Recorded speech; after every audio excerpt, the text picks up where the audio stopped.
It's just a huge honor for me today to be podcast interviewing Dr. Haif AlQahtani from Saudi Arabia and Dr. Shahd Elghazali from United Arab Emirates. During their time at university, Dr. Shahd and Dr. Haif both struggled to find that one-stop shop for extra study materials related to dentistry. During a simple, boring study session, they put their heads together, and thus the concept of Dentiscope was born. Dentiscope is a free dental study guide that is specially and carefully designed to give dental students and young dentists a platform for continuous and self-paced learning. Dentiscope is a tool built to cater your study needs in your own time at your own convenience. It is more than just a website. It is a concept that reflects passion for learning and teaching, innovation, creativity, and most importantly, facilitation of lifelong learning. And their website is, I got it right here, dentiscope.org. So think of Denta, D-E-N-T-I, then think of a scope or Listerine or a microscope, dentiscope.org. So how long have you had the website Dentiscope up? Hello, Dr. Howard. Good to be here. The Dentiscope, we launched it in 2017, almost 3 years and a half. And the idea of Dentiscope was greatly inspired by one of my earliest university experience. I was enrolled in where the teaching style was with one of the professors is that no handout, no PowerPoint presentation. So the professor just speak and we listen and we take notes. So the doctor just entered the class, opened his 3D program anatomy, and he started to explain, and we just take note. It's became increasingly difficult to study anatomy from a notebook with the bunch of words, especially that the English is not my mother tongue. So me and my friend, we start to sit in the first line of the class, and me and her, we start to take our notes. Then we go back home, we combine it together, we double check the spelling, we double check the information, then we write it down on the Word document. After that, we look into whatever we have as sources to find pictures, figures that will simplify whatever is written there in the notes. Then we share it with my batch, and everyone liked it, and everyone was waiting for the new note after every single lectures. After a few months, since we started the semester, the doctor, he started to comment that you guys, one of the good batch I have compared to the previous, you are doing so great with the marks. So then I came to him, I showed him the notes. I told him, this is the reason we have these kind of notes. And he really loved it and he supported us. So after that, as this inspired me, I brought up the idea to Shahd, and Dentiscope was born. Sorry, I have so many ignorant questions. Remember, they say if you speak two languages, you're bilingual, but if you only speak one language, you're an American. So you got your English is so profound. Was you said English is your second language? Was Arabic your first language and English your second language for both of you? For me, actually, I grew up in Sweden, so I learned Swedish first, and then Arabic was spoken at home, and then I learned English in school. So it was kind of like a mix. I'm trilingual. Wow. And when you study dentistry, we hear that math is the language of science. And before World War II, German was the language between scientists, and after World War II, it went to other languages, it went to English. But when people study dentistry all throughout the Middle East, is it taught in English or is it taught in your Arabic? It's mostly taught in English. Really? Yeah. Yeah. And how old are you in school? Like we call the first grade grammar school. When did they start teaching English in the school system in your childhood? It actually depends on because in the Middle East, they actually have different school systems. So you can either be in like a government Arabic school, and for those schools, usually English starts at a later stage, maybe like 5th grade, 6th grade, maybe Haif, you can correct me on that. But people in international schools basically just start off school in English. So it kind of depends on which curriculum you're in. You know, I've had so many dentists from around the world over the years tell me that the hardest thing about studying English is like, say they're born in Germany and German's their tongue, and they barely know English, but a lot of the articles are in English, and they say that they can read German for 6 hours, but after like an hour of reading English, they're exhausted, have a They're headache, need to exhausted, take. right? Yeah. Yeah. With the experience, it will become easier and easier with the time. If you have a passion about to learning, you are gonna learn and you are gonna speak very smoothly. Well, you know, it's hard enough to be disciplined to go read something you know you should read, but having to read it in not your native tongue, my gosh, I just feel so. I just have so much sympathy for people that have to do that. So, is all of Dentiscope? Is it trilingual? Is there different languages, or is it English only? No, it's English only. It's English only. And Yeah. do you feel that English is the international language for dentistry? Personally, I do, because I just feel like, I mean, like, I speak 3 languages. I come from 3 different regions, but I feel like they all meet at English. So to me, that's kind of what makes sense. And maybe for us, because we studied obviously in English and all of our references were in English. So it just came naturally to us to kind of create Dentiscope fully in English. So you speak Swedish, Arabic, and English. I do. Wow. And I also the Middle Eastern scientist I feel the most sorry for is the guy who discovered algorithms. Algorithms is named after him, but when you Right. hear someone say his name, it's like algorithm. How did you get algorithm out of his? How do you say his From that. name? Exactly. How do you say his name? In Arabic, Yeah. Al-Khwarizmi. Say it again. Al-Khwarizmi. So how do they get algorithm out of that? Don't ask me. Ask Yeah, me. because so you know, whoever learned it and walked all the way back to Rome or wherever when they brought it up, it was the Arab traders. You know, when they said his name, he got the name so wrong because the takeaway was it's an algorithm, and now 1,000 years later, you're like, so yeah, that is amazing scientific region in the world. They invented algorithms, zero. It sounds like it was it sounds like the Fertile Crescent, the Middle East, was the center of all science until that Genghis Khan guy came through town, and then it kind of set us all back a while. But so where does this passion of yours come from to teach dental students faster, easier, better, higher quality, cheaper? Where does this come from? I think a lot of it stemmed from our kind of our own need for just that more. I mean, we're a really tech savvy generation. People are on their phones. People know how to make videos, and it would be really maybe unrealistic to expect curriculums to always keep up, like every 5 years, to keep up with the new generation and what they're into. So we really just felt like we made this platform based off of our own needs to kind of have that visual interactive material. And I mean, a lot of times in class, we end up like explaining things to each other, teaching things to each other. So we just wanted to make this like a bigger thing where it would just serve everyone, instead of it being like these two having a little session and these two having a little session. Do you know, when I left dental school in '87, I'd still not seen a computer. In fact, you know what? The highest tech thing I took to dental school was my typewriter. My mom bought me, you could take off the ball and switch it from a 10 font to a 12 font.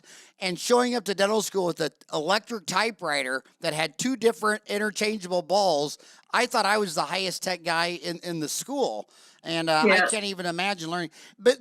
And also the other thing I was very aware of in dental school was that, you know, whenever you take a class by the instructor who wrote the book, I mean, he's telling you in class that it took him like 5 years to write the book, and then it's been being published every year in this class for 10 years. So you're like, okay, dude, you're just saying this is 15-year-old information.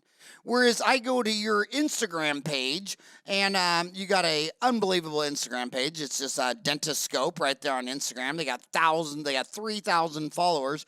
But I mean, you can post something today. Whereas if you were trying to publish that in a dental book, it might not come out for 5 years, and then you're going to sell that book every year for another 10 years. I mean, I just think social media and the internet has made education almost in real time. Definitely. And I think that's where Dentiscope comes in, where it kind of fills that gap between students who want to learn, and they, of course, they trust their references, but at the same time, they just feel like they need more. Excuse me, Shah, I want to add something. So our platform is not meant to undermine or replace formal lectures, the knowledge of our great professors. We simply aim to create a content by student for student, peer-to-peer learning. So we help to those who are visually oriented in their learning lectures and textbook have a one-size-fits-all approach. So the teaching style of assume that everyone can memorize or everyone can understand by sitting in the lectures hall and following PowerPoint, but it's simply not true. Right, Shahd? Right, definitely. And you know what? I really think dentistry is somehow... I don't know. I feel like a lot of material on the internet is kind of catered more towards medical students when it comes to more general subjects like anatomy, for example. I remember we had this facial nerve lecture, and definitely you remember that. We had a facial nerve lecture in second year dentistry, and it was just so difficult. And it was just so many names of nerves and so many muscles and so many things. And when we tried to look through the internet to find videos, everything was catered to medical students. And there wasn't that like relationship between what we're talking about and a direct relationship to dentistry. No one told us how posterior superior nerve. Okay, no one told us that serves the upper molars, except the first root except one root of the first molar. Or for example, the sternocleidomastoid, how the lymph nodes around that are so important when you do clinical examination before you start working on your patient. There wasn't that direct link to dentistry.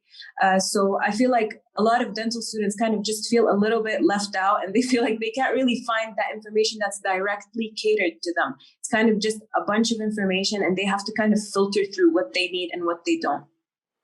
Okay, so when they go to your website, dentiscope.org, they need to become a member so they can sign up with Facebook or sign up with Google or sign up with email.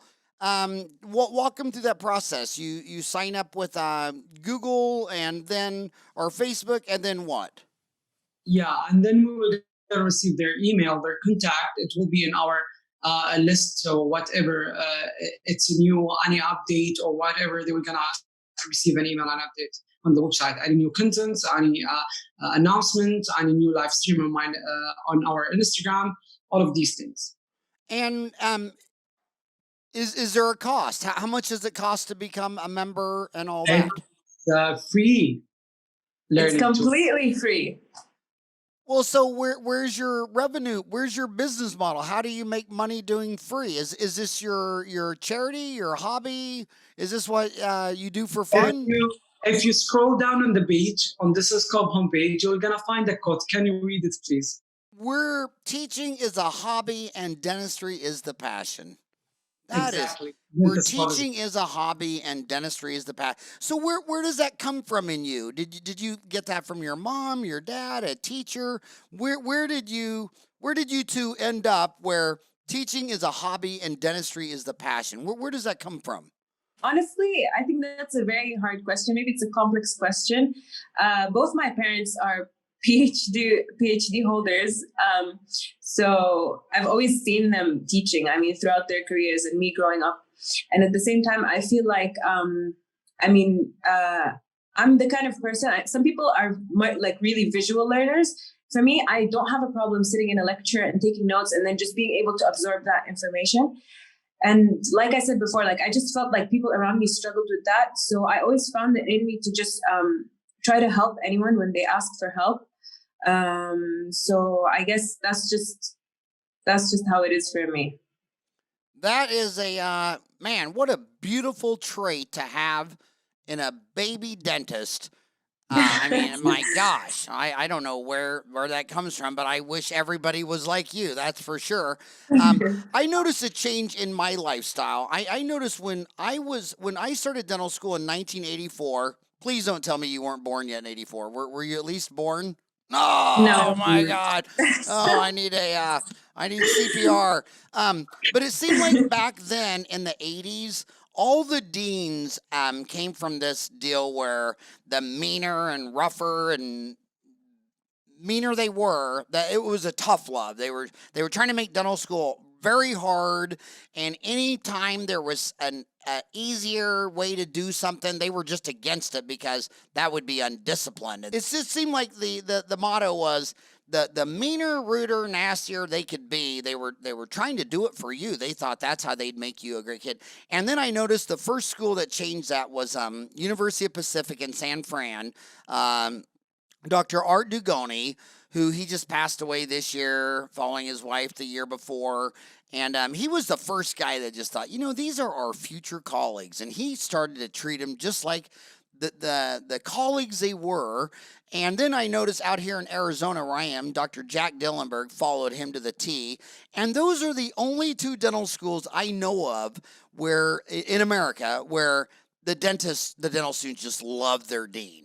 And so I do think there's education has a long way to go, where a teacher should be trying to help you learn faster, better, easier, higher quality, lower cost, not just trying to be tough for the sake of toughness.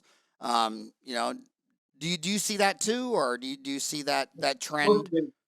Totally agree. Totally agree. I definitely see that, and I see that learning is a lifelong process. Like, I don't think anyone can reach a point where they're like, okay, that's it, I've learned all I need to know.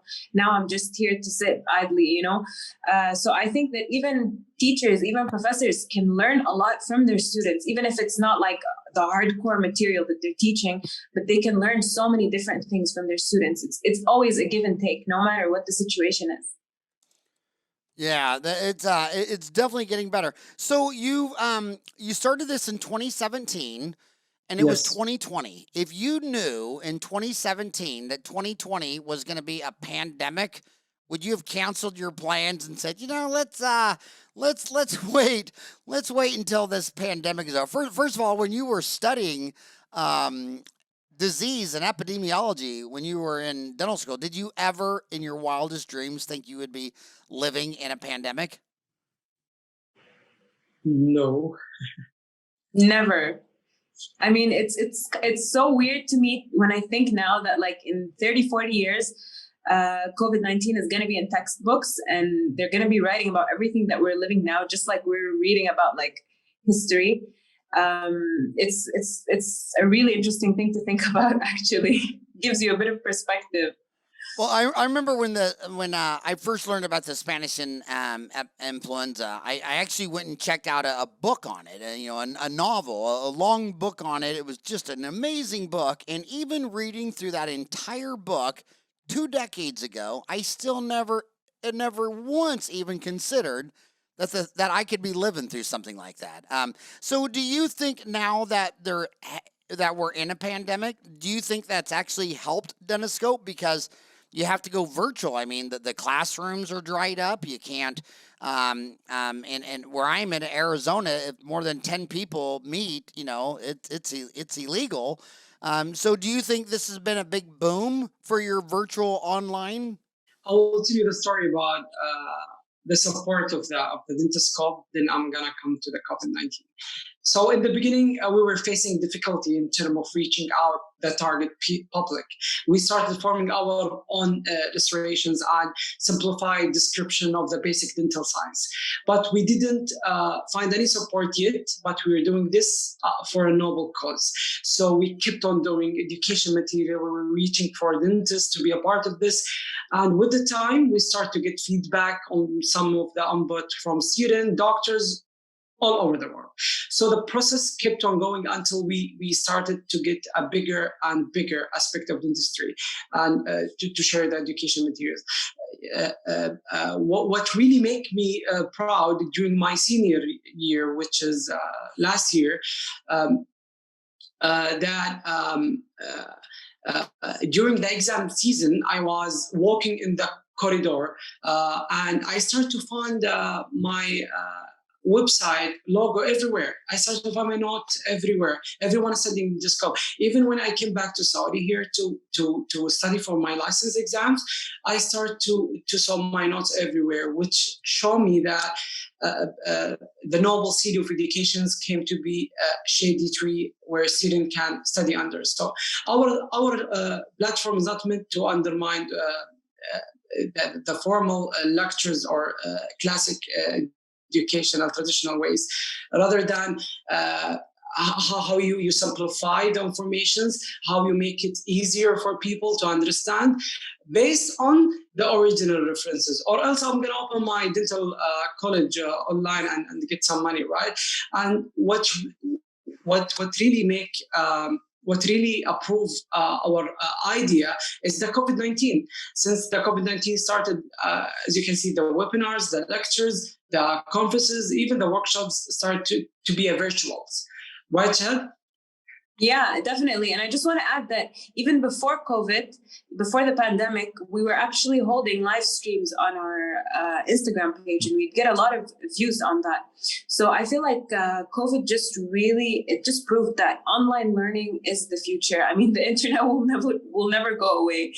And I just feel like it showed people that learning is your own responsibility. Yeah, you're going to sit down in a lecture, you're going to absorb all you can from your professors, from your doctors, from your supervisors, but it's still your job to learn everything that you need to learn. And we're happy to say that at this point, we're confident enough to say that Dentiscope can definitely be that tool that will help you gain that extra piece of information that you need. So you're on a lot of platforms. You're on Facebook and Instagram. Now, do you know who owns those two companies? Mark Zuckerberg? Yeah, you know right. his dad's a dentist? No, I actually had no idea. Yeah, his name is Ed Zuckerberg, and he's come on the show about once a year. I think he's come on like 3 times, but yeah. So Mark Zuckerberg's dad is a dentist, Ed Zuckerberg, one of the nicest guys in the world. But you're on Facebook, Instagram. You're also on YouTube, which is Google, and then you're on Twitter. Which of the 4 platforms do you see the most activity for? Because your market is dental students, right? Yes. So I Yeah. notice in my family, I got 5 sisters, a brother, and then everybody's got a bunch of grandkids. I notice all the grandkids got off Facebook when Instagram. Grandma got on Facebook. So as soon as Grandma started posting on Facebook, It was over. Instagram is not- yeah, I Instagram. think my mom logging on to Facebook and getting an account is what drove about 18 grandchildren to Instagram. But so your target market is dental students still in dental school, right? No, I will tell you the story about this. At the beginning, me and Shahd, our target was the dental student only. But when we start to open our website, I was shocked from the top 3 countries that we have from the viewers. It's Saudi Arabia, UAE, US, Canada, and India. Then we open our target was at the beginning is I would say the Gulf country student, dental student, but we have a variation between the countries. I would add to that when we open our Instagram page and we start our live streaming, we have the I would say that the quality of the followers rather than the quantity. We have a specialist, we have a dentist, a fresh graduate, dental student, and everyone share with us their cases, their notes, and everything. So at the beginning, we're dental student, but now anything related to dentistry. Because if it started with dental students, those dental students, as they got older, the community would stay the same, and it just gets stronger as so they got older. I could see that. But like right now, to people listening to you, would you recommend that they go to your website, dentiscope.org? Would you recommend they go to your YouTube Dentiscope, your Instagram Dentiscope, Facebook? Which one do you see the most activity? Most active is the Instagram. For the website is related to the study guides, the decision tree, whatever education material that we have. For the Instagram, it will be sharing cases, discussions, live stream, and also whatever is updated on our website. Regarding the YouTube, it will be the main source for our videos. You can find our videos on the website, but it's also on our YouTube channel. So I would say if you want to study, yes, our website. If you want to learn some tips, see some cases, want to attend one of our live streaming, you can join us on Instagram. And again, I've lived through this rodeo where I started Dental Town 5 years before Facebook because for my own selfish self, I was lonely. I wanted a place to go where there's other dentists, and I stole the idea from ESPN because I go to ESPN, everybody be talking about football. Now I know when I say football, you're thinking the rest of the world, you're thinking soccer. I know America is the only you call soccer football, right? Yes. Yeah. Sure. Yeah. And I know Americans are bizarre people, but I know that. But I would go to ESPN and I would watch all these people talking about football, and I was all mad, like, well, where do the dentists go to talk about root canals, fillings, and crowns? Because it was tough. If I came home and I was really stressed out, I couldn't talk to my mom, my dad, my kids. I needed another dentist. But then Facebook came in 2004, and then Instagram. Is Instagram still doing it, or do you think like 10 years from now, I guarantee you, who's ever number one, like it was Facebook, now it's Instagram. In 10 years, it's going to be somebody else. What do you think the next big hot place dental students will be going to? Is it going to be Snapchat or what? What do you think's the next one? I think that we reached that limit, but I doubt something we're gonna take the Instagram up. And Instagram, I agree. I personally think Instagram's here to stay. Yeah. And why is Instagram here to stay? I think because it's the people are finding different ways to use Instagram. I mean, the usage of it is really evolving. I mean, everyone knows that at first it was just pictures, and then stories came up, and then reels, and then IGTV. So I feel like there's so many different ways to use Instagram for so many different things. So I don't know. I feel like they're just trying to keep people's attention, and so far it seems to be working, in my opinion. Yeah, well, I'm sure they've learned a lot in the last 10 years. I mean, by the way, that was the #1 investment in the last 20 years. He bought that for $1 billion. And look how much money that's worth. That thing does $1 billion a month in ads now. That was an incredible investment. So when I look at your curriculum, I see dental anatomy, embryology, pharmacology, physiology, biochemistry, histology. Then under clinical, I see operative, and all of them. Then you have live streams. You have live streams on TMJ disorders, advantages of clear aligners, pediatric dentistry and nitrous sedation, restorative management, indigo. What is the most viewed? What is the most? What do your customers like the most when they're on your? At the beginning, I would say the decision tree when we made like a clinical, for example, the final restoration of endotreated teeth, and we made like a decision tree with the different options, and if you whatever you're gonna follow, you're gonna what is recommended to do as a protocols or for the endodiagnosis. But later on, when we open our Instagram and start doing our live streaming, it's get a lot of attentions, especially that we are so picky in choosing the topic. We don't want to choose a normal topic, something that you can find it so easily, rather than choose something very recent and it will help the dentists over there. But recently, I would say the past 6 months, the crash courses hit the most. We have a view on our website almost 20,000, 18,000. But when we start to uploading our crash courses, it's hit more than 30,000 now. So the crash courses is the most. Yeah. So explain the crash course. What does that mean, crash course? So crash courses, it's. I assume it's about race car driving. Yeah. A crash courses, it simplifies the disciplines. What we are trying to do here is we make a crash course that will simplify the information based on each discipline. let's say pediatric or fixed prostate or removable. And at the same time, we made a table of content at the beginning of each crash courses. And instead of scrolling down, you're just gonna check whatever topic you want to read about, click on it, it will drag you down to the page, and you will gonna read whatever as a summary. So you're not gonna study the information as a new information to you from the crash courses, rather than something that you go back to very quick, very easy to revise. I just want to add something to the question that you asked previously, Dr. Howard, how you asked about who Dentiscope was made for. So Haif mentioned that initially we made it targeting dental students, but I think a lot of what we were discussing, like the different, like for example, embryology,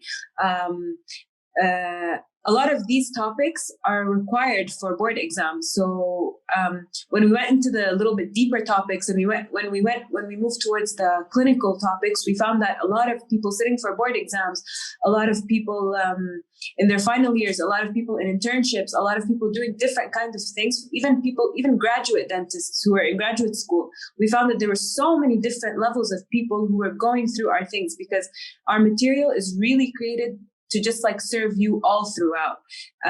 We did take embryology in first year, but people who are sitting for their board exam definitely need to review that again.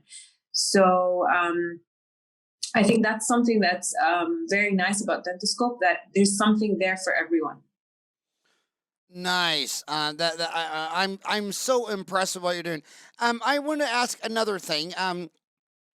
I've read that only 1%, there's 8 billion human beings living on Earth right now, and they say only 1% of them are living in a country they weren't born in. I mean, I find that just incredibly shocking.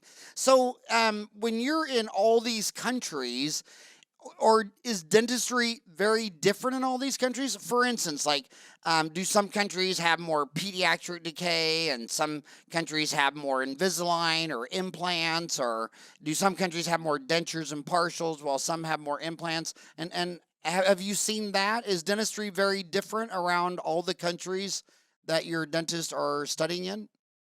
Maybe for me, because because Saudi Arabia and Haif studied here in the UAE. Maybe Saudi Arabia and UAE are kind of similar. I don't know. Maybe you can confirm that, Haif. But for me, because like I said, I was born in Sweden. I think there's a drastic difference between dental healthcare over there and over here. Over there, it's a lot of more. They have a lot of focus on preventative. They focus a lot on pediatrics. There's like scheduled fluoride sessions, scheduled fissure sealants for all children starting 6 years. So I think it's a lot of preventive and pediatrics, and it's a lot of like RPDs and like fixed prosto. But I feel like in this region, I've seen more like operative work and probably a lot, like a bunch of endo. That's just what I noticed. I've noticed the dentists in Sweden, they start out really strong with their pediatric dentistry for their kids, but they never really get the kid across the finish line. Get it? Finland, their neighbor. Finland. Right. Another horrible joke. You should post that one on LinkedIn. So my question is, the first thing I think when I go to a different country, like if I just drop down into Saudi Arabia or United Arab Emirates, I've been to Dubai, all these kind of. My first question is just the basic: does it have fluoridated water? Is that a big thing in UAE, Dubai, Saudi Arabia? Is fluoridated community water? Is that a big issue? In this region, people don't really drink tap water. People drink bottled water, and bottled water, it's like it really depends from company to company, from brand to brand. There's no real standard, and there's no real like baseline. So that's a heck of a business, because what they do, because it's whatever's the cheapest is what free enterprise is going to do. They're not going to make something cost $1 if they can make it cost a penny. But if you called it, the dental water, if you call it Shahad's dental water, and instead of using a reverse osmosis where you take everything out of it, if you did a charcoal filter, it would take out all the molecules and chemicals, but a charcoal filter can't take out the periodic table. It can't take out elements. But if you started a bottled water, because this is how bizarre it is for me. There's 58 countries in Africa. I've lectured in, I don't know, 10 or 20 of them or whatever. But when I first got there, I didn't believe it was true. But the kids would only drink Coke out of a can. And I'd say, well, and I was thinking about dietary decay, and I'd say, well, they shouldn't do that. And they'd say, well, oh, the doctor told us only give our child Coke. And then I find out that the doctor is more concerned that she goes to a dirty well and gets cholera and dies. She's not worried about sugar and decay. She's worried about cholera and death, which is still the #1 cause of death on planet Earth today, is drinking dirty water, cholera, diphtheria, whatever you want to call it. But I thought to myself, wow, I am not in Kansas anymore. A doctor is saying drink Coke. But then I started going to these rich countries, and you start seeing really a lot of pediatric decay because they're drinking bottled water, and it went through reverse osmosis, and there's no fluoride in it. The ocean is 1.4 part per million because fluoride's the 13th most common element of the Earth's crust. And when they drink community water, if you have that fluoride level at least half the level of the ocean, 0.7, the teeth seem to be built with a lot more fluoroapatite. They're a lot more resistant to acidic dissolving decay. But have you ever thought about starting a pediatric bottled water that was bottled water made from charcoal filter that had 1 part per million fluoride as opposed to just reverse osmosis water and have a lot of pediatric decay? What do you think about that, Haif? No comment. Well, I can tell you this. I live in Phoenix, and when I go a mile to the east, I leave Phoenix and I'm in Guadalupe. And in Guadalupe, they're all poor and drink water out of the tap, and it's fluoridated. And then on the other side, it's a lot richer, and they all drink bottled water, and the rich kids have worse teeth than the poor kids, because the poor kids are drinking bottled or drinking water out of the sink, out of the community water supply with fluoride. And I have really seen that. I understand why they want bottled water, because if you're out here in Arizona where this used to be all agriculture to grow orange trees and all that, there's so many fertilizers and pesticides that have been used for so many years. They don't want to drink water that is fertilized and pesticides, so they want to drink reverse osmosis water, which works on getting out all the big chemicals. But but when you start taking out the fluoride by pushing that water against an electronic grain, But anyway, so community water fluoridation isn't a big deal because they drink bottled water. What about diet? Does the Middle East, would you say they eat more sugar, the same sugar, or less sugar than, like, say, France or Sweden or Japan? Do they eat a lot of... Definitely more sugar. More sugar? Yeah, Yes. that's what I've observed, and I feel like the eating habits are not very regular. So it's very common for kids to just be like snacking the whole day. No one's gonna chase kids around with a toothbrush, so it's basically impossible to control. Yeah, and that's the big part of dentistry. Like, they always teach us how to be almost like auto mechanics. They teach us how to drill, fill, build, change the transmission, fix the tires, but they don't really teach us a lot of skills on how to lower the disease, missing, and filled teeth rate of a community. I always thought the definition of a successful dentist is someone who's graduates from dental school and goes to a village and practices from age 25 to 65, and 40 years later, you can see a reduction in the disease, missing, filled teeth rate, the DMFT rate. And I just think a lot of the skills that we're taught to save teeth aren't necessarily the same skills of how to lower the amount of disease, missing, and filled teeth through diet and home care and all those kind of things like that. But so you've been doing this for 3 years. Are you kind of like, where are you at psychologically? Are you as excited now as when you started? Are you ready to do 3 more years? Do you feel like you bit off more than you can chew and you wish you never had this idea? How does it look 3 years later to you? I would say more 10 years. Because every year that we get bigger and bigger, and a new idea came up, right, Shahad, and we become a bigger and bigger. Especially, like I mentioned, the COVID-19 proved our point that the e-learning is the future. Yeah, definitely. And initially, one thing we didn't mention is that Dentiscope is built from A to Z by the core Dentiscope team. So basically, someone from our team drew the icons, we designed the website, all the material that's on the website we put together, whether it's the videos, the guides, the decision trees, everything is stuff that we personally made. So I think as we're moving on with our careers and with our lives, maybe that content creation is slowing down a bit. Maybe we don't have as much time as we did in university, as ironic as that sounds. But definitely we still see that Dentiscope is something that we will keep putting our energy and our passion into. I want to also I want to add to that. Sorry with that.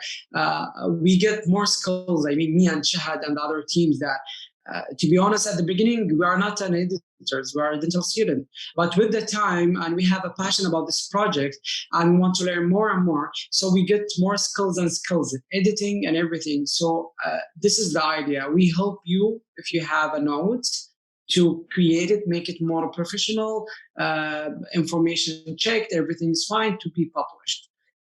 Do you think that COVID-19? Well, I want to ask something else first. I remember when I got out of school, it was still amalgams and gold crowns, and the new thing was a porcelain fused to metal crown, and that was the big cosmetic dentistry thing. And I can't believe I've practiced so long that now the PFM is even extinct, and now it's just like all porcelain crowns or this. But I remember back when the cosmetic revolution started going really strong, and I'm still going to credit it to Bob Ganley of Ivoclar out of Liechtenstein. He's the one who came out with the big marketing and the big campaign, and Bob Ganley single-handedly kicked off the cosmetic revolution. But I remember when they kicked it off and lecturing around the world, the Europeans would always say, "God, the Americans, they go too white. They look like clowns. They look goofy." And in Europe, they were selling a lot more normal shaded teeth. But for America, they had to have special shades of just the whitest they can be. And then guess who was the only country that even wanted whiter shades? Saudi Arabia. And all the and some of the big veneer people like Abba and Rosenthal set up an office in Dubai. But do you think that's a fair assessment, or do you think it's to downplay that Middle Easterns want the whitest teeth in the whole world, and Americans are second, and the Europeans are like, I want it to look more natural and a little more darker? Do you think that's a fair saying, or do you see that, or not really? Yes. Personally, I see that, yeah. And I think Europeans are they're minimalistic, very conservative in their thinking. So they're probably like, there's no need for that. But yeah, Middle Easterns are probably just like, the whiter, the better, the shinier, the nicer. Yeah, when I was in Dubai, this lady was telling me how dark her teeth were. And I was looking at her like, okay, I'm a dentist and I don't think I've seen whiter teeth in my whole life. And she was telling me that they needed to be whiter. So I definitely thought that was a deal. So talk about braces. Would you say Saudi Arabia and Dubai is more brackets and wires? Is it going more to clear aligners? Is ortho as popular there as it is in Europe, or more to the clear than with the lines? It's definitely a thing. Ortho is definitely a thing. Yeah. People are moving now more towards clear aligners. But if you want to know something funny, I think maybe Haif can confirm this too. There was a time, maybe like between maybe 2005, 2010, where braces were actually like the thing, and it was a trend. And I even have a friend who said that she went to her dentist and she convinced him to give her braces because it was the cool thing to have. So yeah, she basically got I did that once. I really wanted. I want the color one, but the doctor told me you don't need to. Everything's fine. Just go away. Yeah. So if someone had to say, name the top 3 things that are different in dentistry in the Middle East versus, say, Asia, Africa, Latin America, the Americas, Europe, what do you think are the most 3 unique things about dentistry in the Middle East compared to the other 6 continents? I would say I'm not sure how to answer that question, honestly. I think it's really like complex, but I think here in this region, a lot of dentistry is kind of personalized, if that makes sense. I think the patient plays a really big role in the treatment that they get. I mean, definitely the patient should be involved and they have the final decision. But I mean, generally in dentistry, there's like a treatment guideline, like what should be done, and then you give that to the patient. You wouldn't do something that you don't believe in. But I feel like here it's really catered to what the patient wants. Just give him what he wants and let him leave. Other than that, I'm not sure. You know why a lot of Americans don't like Instagram? Because that word gram, they think it's part of the metric system, so it scares them, and they want to go to Insta Imperial Math.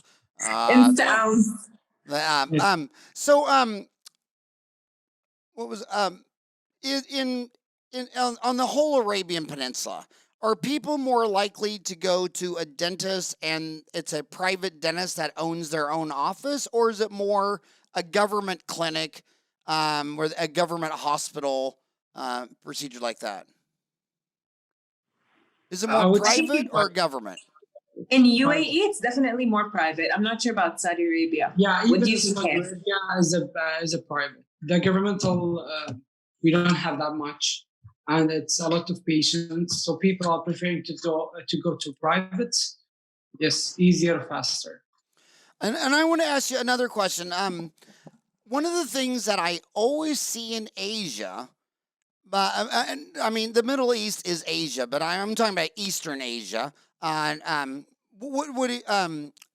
if you go to China, Cambodia, Malaysia, Vietnam, you always see dental hospitals that have all the specialties. Usually they're at least 3 or 4 story buildings. I remember in Cambodia, there was one that was 10 stories and every floor was a dental specialty. I mean, you just walked up, endo, perio, pedo, oral surgery, all the way up. And they're called dental hospitals. And when someone's in a lot of pain in Cambodia, they're like, you need to go to the dental hospital. They don't know which floor you need to go on, but you're going to go in the main floor. They're going to triage you, and then they're going to send you to room floor 1 for endo, 2 for perio, and then once you leave Eastern Asia, like North and South America, I've never seen one. Europe, I mean Africa. Why do you think there's dental hospitals in the Far East and nowhere else? And do you ever think Saudi Arabia or Dubai will ever have a dental hospital that has all the specialties under one roof? We have a dental hospital here in Saudi Arabia, but it's a few, not that much, and always it's related to universities. So it's a dental hospital of this university and that university, and with the same thing, we have multiple floors with different specialty. We have postgrad, undergrad. We have specialists, consultants, even the business center we have sometimes.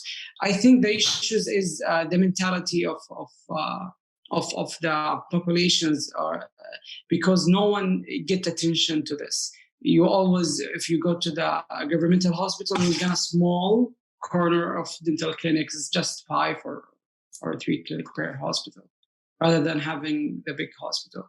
But I think with the time it will become more and more. And then I want to ask you another question. It seems, dentistry is a 200-year-old profession going back to Pierre Fichard in France. It's over 100 years old in the United States from G.V. Black. But it's such an old industry, a really old, mature industry, pretty much only grows with inflation. And that's what dentistry's been doing. But when you look and you find the areas of dentistry that are growing like double-digit growth, like 10%, 11%, it's only 2 areas. It's clear aligners and dental implants. And it seems like by the time they get out of school, they've already made a decision. I'm going over to blood and guts, implants, and root canals and extractions, or I'm going left to soft and pretty bleaching, bonding, veneers. Do you see that where most of the dentists that by the time they get out of school either want to do soft and pretty, cosmetic, bleaching, bonding, veneers versus just blood and guts surgery, extractions, root canals, and implants? Do you see that division, or do you see a lot of crossover? I do see that division, and I think it's I don't know. I think from when a lot of people from dental school, they kind of decide what kind of person what kind of dentist they want to be, and then when they graduate, they just move towards that. And I don't know. Maybe it's just people see that that's just the clearer, easier route that's already been set forth by so many people. So maybe that's why it's just people just feel like they have an either or. But actually, in this region, I feel like a lot of people are also we have something called oral surgery, which I understood before is not really a thing in the States, where it's just purely like an oral surgery. I think in the States, it's oral and maxillofacial surgery, like they're one thing. But I think oral surgery is also a big thing in this region. Huh, that is interesting. And also, when I was little, the dentists were almost all boys. I mean, it was considered a man's profession. And now, 30 years later, the classes are half girls, half boys. What is it like in the Middle East? Is it more boys, more girls? Is it 50-50? What does the mix look like? I would say 50-50. No, but in my batch, it was at least like, I'd say like, yeah, I agree with her. 4-1 girls to boys. There were not a lot of boys in our class. It was 4-1 girls? I like roughly, I would say that, because we were about 90 when we graduated, and I'm not sure, but I don't think there were more than like, I don't know, like 15, 20 guys. And the United States, when I got out of school, there were 9 specialties, and now it's up to 12. How many specialties are in your neck of the woods right now? Oh, a lot. We have an oral medicine, oral surgery, perio, endo, prosto. What else? Ortho. Yankric, maxillofacial. And also we have something new here. We call it family dentistry. And in Saudi Arabia, we have it in our program, Saudi board. They teach this specialty. I always thought that was interesting how like dentistry started in France. The first dentist that specialized was Pierre Fauchard, and here's France to this day only has 3 specialties. They only have orthodontics, oral surgery, and oral medicine. So I've noticed a big variance around the world with specialties. I mean, some countries have a lot of specialties, and here's France, the oldest dental community on earth, and it still only has 3. I always wondered, I always thought that was interesting. In fact, that's what I've always thought was the most interesting about dentistry is when you got 8 billion people spread out all over the earth in 208 countries, they all got the same human with the same disease, but they all kind of treat it differently. That's where you can find the most unique observations. In fact, my advice to young kids is this. The biggest dental meeting in the world is in Cologne, Germany, every other year. And I can name you several dozen millionaires because they went to Cologne, Germany, which if you go back to your history, when the Roman Empire 2,000 years ago, their farthest eastern outpost was Cologne. And you go there, they still got the Roman wall around it from 2,000 years ago. And there's at least 110 to 130,000 dentists from every country on earth. And here's what you do. It's just like franchise investing, you know, like in the United States, there's 50 states. Every time a franchise comes out, they always say they're going to be the greatest thing, but hold your breath, very high failure rate. Wait till, some people say, well, now they're up to 4 locations. And I'll say, well, yeah, they have 4 locations in the one city where the guy was born. But let's see if they can go to 3 adjacent states.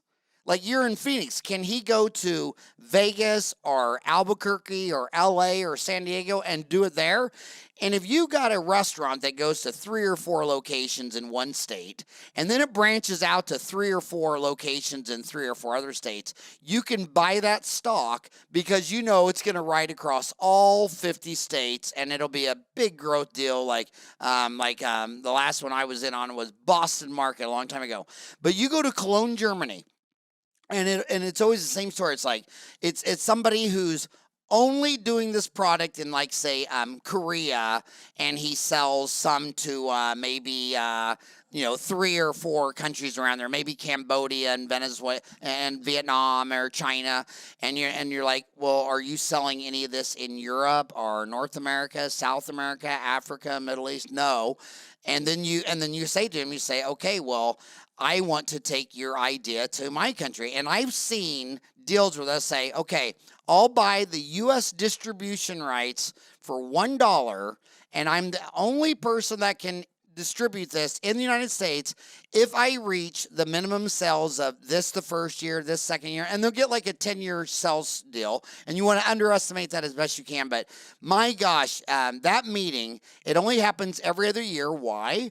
Because you can't have a meeting every year because you can't get a dental industry to launch new products every year. I mean, it takes them 5 or 6 months to figure out what product, and they got to do all their tests, and they got to build it, and they try. So they do it on a 2-year product cycle. So all the big dental companies, everyone in dentistry, it's a very unique industry. It's all timed on a 24-month, 2-year product cycle to be released at the Cologne meeting. And my gosh, you kids are so young. If you start going there every other year, I guarantee you, every year you go there, you're going to see at least 3 products. You say, oh, so you're selling this in Canada and Australia, but nowhere in the Middle East. Okay. And again, I mean, and I learned this from dental school. There's a kid in our class, I don't know if I should be saying this, but there's a kid in our class whose dad was in another country and bought the U.S. distribution rights for the big pen. He was in Japan, and he saw this big pen, and he just thought it was the craziest thing in the world, and they sold him the U.S. distribution rights to that big ballpoint pen. And I went to school at Creighton on the 9th floor, and he was about 3 doors down, and he was the I think either the son or the grandson. I think he was the grandson. And it was crazy. And in the United States, I can name a dozen very popular products that are not made in the United States, and I know the dentist that every one of those products has to go through before it goes to any of the distributors or goes out to anyone. So